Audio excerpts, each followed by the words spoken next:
नमस्कार दोस्तों, मेरे YouTube चैनल पर आपका स्वागत है। आज की कहानी है धोखेबाज बच्चों को माता पिता ने सिखाया सबक। गांव की उस हवेली में आज सारा गांव इकट्ठा था।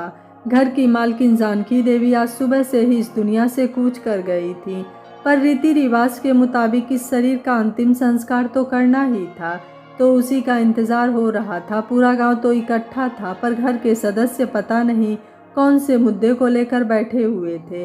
बड़ा पूरा परिवार था जानकी जी का। 2 बेटे बहुएं प्रदीप और मधु, केशव और राधा, एक बेटी दामाद मोहिनी और ब्रिजेश, पोते पोती नाती नातिन। अभी घंटे भर पहले तक तो मुद्दा यह था कि बेटी दामाद आ रहे हैं, इसलिए उनका इंतज़ार कर रहे हैं, पर अब तो उनको आए हुए 1 घंटा भी हो गया है। अब क्या है, गांव वालों के बीच में यही बातचीत का मुद्दा था। अब अंतिम संस्कार में समय क्यों लग रहा है और परिवार के सभी सदस्य अंदर अम्मा के कमरे में बैठे क्या कर रहे हैं। जब गांव के कुछ गणमान्य लोगों से रहा नहीं गया तो वे जानकी जी के देवर हरिप्रसाद जी के पास आए और पूछा, बाबूजी, अंतिम संस्कार में और कितना समय लगेगा? अब तो पूरा परिवार भी आ चुका है। हरिप्रसाद जी को भी समझ में नहीं आया कि क्या जवाब दे। आखिर उन्हें खुद भी नहीं पता था कि अंदर हो क्या रहा है। उन्होंने कहा, आप लोग ठहरे, मैं जाकर प्रदीप जी से पूछता हूँ। कहते हुए हरिप्रसाद जी अपनी लाठी टेकते हुए अंदर गए। देखा तो पोते पोती तो बाहर बरामदे में बैठे हुए थे, जबकि दोनों बेटे बहुएं और बेटी दामाद नदारद थे। बड़े पोते से पूछा, अरे तेरा बापू कहाँ है? तो उसने अम्मा के कमरे की तरफ इशारा करते हुए कहा, बाबा, वो सब लोग अंदर हैं। हरिप्रसाद जी लाठी को टेकते हुए कमरे की तरफ गए तो देखा कि कमरे का दरवाज़ा अंदर से बंद था और कुछ आवाज़ें आ रही थी। उन्होंने दरवाजे की कुंडी को खड़काया तो अंदर से आवाज़ आई, कौन है? अरे बेटा, तुम लोग अंदर क्या कर रहे हो? गांव के लोग बाहर इंतजार कर रहे हैं। आखिर क्रियाकर्म में कितना वक्त लगेगा? बस काका जी अभी आते हैं। अरे पर हुआ क्या, ये तो बता दो। क्या पता किसी बात का निर्णय निकले। कुछ देर के लिए मौन पसर गया, फिर अचानक कमरे का दरवाज़ा खुला। दरवाज़ा अम्मा के बड़े बेटे प्रदीप ने ही खोला था। प्रदीप को देखते ही हरिप्रसाद जी ने कहा, बेटा, जो भी बात है बाद में सुलझा लेना, पहले अंतिम संस्कार कर दो। यूं मुर्दा घर में रखना अच्छा नहीं होता। ठीक है काका जी, चलिए पहले इसी काम को निपटाते हैं, प्रदीप ने बेशर्मी से कहा। हरिप्रसाद जी प्रदीप के इतना कहते ही अपनी लाठी टेकते हुए घर के बाहर आ गए, पर हरिप्रसाद जी बुजुर्ग थे, इसलिए समझ चुके थे कि आखिरी मुद्दा क्या है, पर चुप रहे। आखिरकार 1 घंटे बाद जाकर जानकी जी का क्रियाकर्म हो गया। क्रियाकर्म के दौरान लोगों ने इस बात को नोटिस किया कि बेटे बहू और बेटी दामाद की आंखों में आंसू तक नहीं थे, बल्कि एक दूसरे को देखकर गुस्सा कर रहे थे। कुछ तो हुआ था उस कमरे में, पर क्या सब कयास ही लगाए जा रहे थे। खैर, दाह संस्कार के बाद सब लोग अपने अपने घर को रवाना हो गए। अभी क्रियाकर्म को किए हुए कुछ घंटे ही बीते थे कि हवेली में से जोर जोर से चिल्लाने की आवाज़ें आने लगी। फिर से गांव के लोग इकट्ठा होने लगे। घर में बेटे बहुए बेटी दामाद आपस में लड़ रहे थे। अंदर वो लोग लड़ने में मगन थे, बाहर गांव के लोग थू थू कर रहे थे।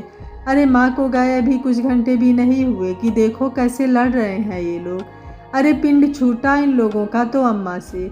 जितने मुँह थे उतनी ही बातें हो रही थी। कुछ लोगों ने झगड़ा शांत कराने की कोशिश भी की, पर सब बेकार। आखिर हरिप्रसाद जी को ही आना पड़ा।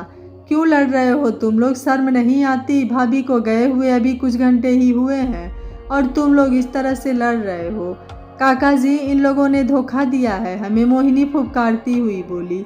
तू भी तो आती जाती रहती थी इस घर में, और अब की बार तो तू बार बार आ रही थी। क्या पता तूने ही चोरी की हो। अब की बार अम्मा का छोटा बेटा केशव बोला, अरे तुम्हारी औरतें ही रहती थी अम्मा के पास, तो सेवा चाकरी के नाम पर क्या पता इन्हीं लोगों ने हथिया लिया हो। भला कोई भाई अपनी बहन को देखकर खुश हुआ है? चुप कर, बहुत ज़्यादा बोल रही है तू। बड़ों का मान सम्मान नहीं है क्या तुझे, जो हम पर चोरी का इल्ज़ाम लगा रही है? अब की बार प्रदीप ने कहा। उन लोगों को इस तरह लड़ते हुए देखकर हरिप्रसाद जी बोले, क्या ढूंढ रहे हो तुम लोग? जो ढूंढ रहे थे वह तो इस घर में है ही नहीं।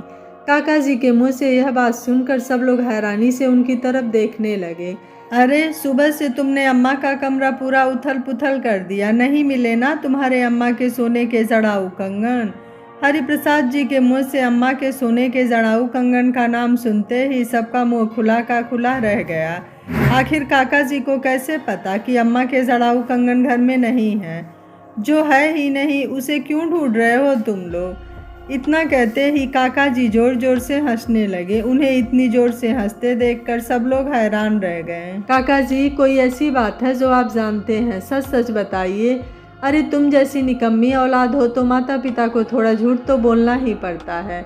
कमाते धमाते तो नहीं थे, हर बार लूटा है बस तुमने अपने माता पिता को।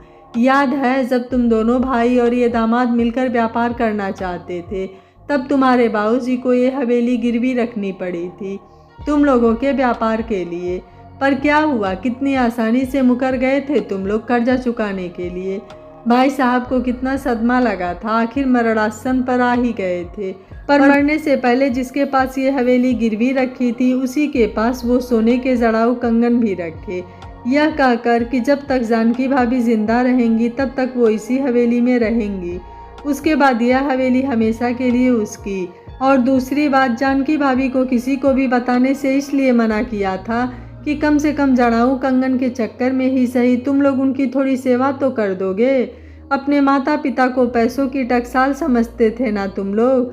पूरी ज़िंदगी माता पिता यही उम्मीद करते चले गए कि काश एक दिन ऐसा भी आएगा जब बच्चों को हमारी कद्र होगी। पर अफसोस ऐसा कुछ भी नहीं हुआ। बाबूजी ने इतना बड़ा धोखा किया हमारे साथ।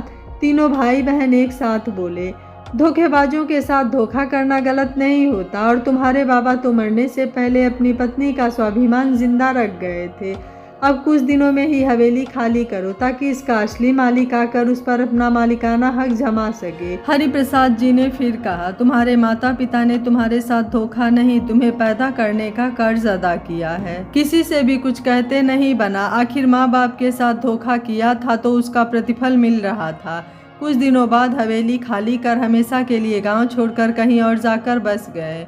दोस्तों, माता पिता आपसे प्यार करते हैं इसलिए वो आपके लिए सब कुछ सहन करते हैं, पर उन्हें पैसों की टकसाल समझकर उनका इस्तेमाल करना गलत है। यह कहानी आपको कैसी लगी आप मुझे अपनी राय कमेंट बॉक्स में ज़रूर दीजिएगा। वीडियो पसंद आया है तो वीडियो को लाइक शेयर एंड चैनल को सब्सक्राइब कर लीजिएगा। Thank you for watching. मिलते हैं अगली कहानी में।